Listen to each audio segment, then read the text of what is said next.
अच्छाई और बुराई की एक कहानी। एक समय जादुई द्वीप थे जहां हर दिन खास होता था। द्वीपों में से एक पर, जिसे प्रकाश का द्वीप कहा जाता है, गुड़ रहता था।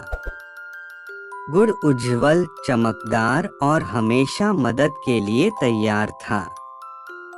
इसने सभी को मुस्कुराया और अपने आसपास की दुनिया को उज्जवल बना दिया।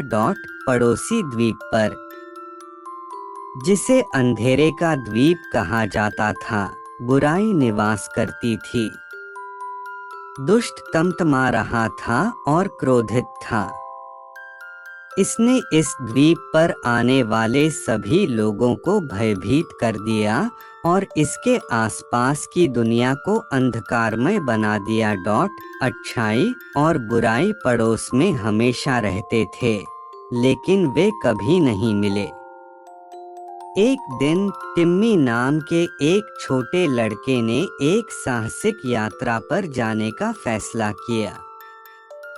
वह प्रकाश द्वीप पर गया और गुड़ से मिला। गुड़ ने उसे खुशी, दोस्ती और दयालुता दिखाई। टिम्मी खुश थी। फिर टिम्मी अंधेरे के द्वीप पर गया और एविल से मिला। बुराई ने उसे डराने की कोशिश की, लेकिन टिम्मी बहादुर था। उसने देखा कि एविल अकेला और उदास था।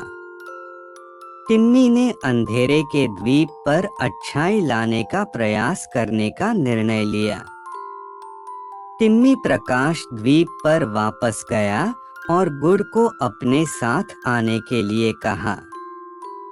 अच्छा मान गया।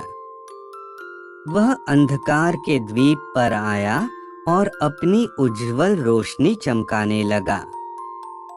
अचानक बुराई धीरे धीरे छिपने लगी। हर दिन बुराई कम होती गई और अच्छाई अधिक से अधिक होती गई। अंधेरे का द्वीप एक उज्जवल और आनंदमय स्थान बन गया। बुराई अब बुराई का कारण नहीं बन सकती, क्योंकि अच्छाई ने इसे प्रकाश और दयालुता से हरा दिया है। टिम्मी ने एविल को दयालु होना सिखाया और वे दोस्त बन गए। अब अच्छाई और बुराई एक ही द्वीप पर एक साथ रहते थे और उन्हें एहसास हुआ कि सबसे अंधेरे दिल में भी रोशनी और दयालुता के लिए जगह है। और इसलिए छोटे टिम्मी ने हमें सिखाया कि अगर हम बहादुर, मिलनसार और एक दूसरे की मदद करने के इच्छुक हैं, तो अच्छाई हमेशा बुराई पर विजय पा सकती है।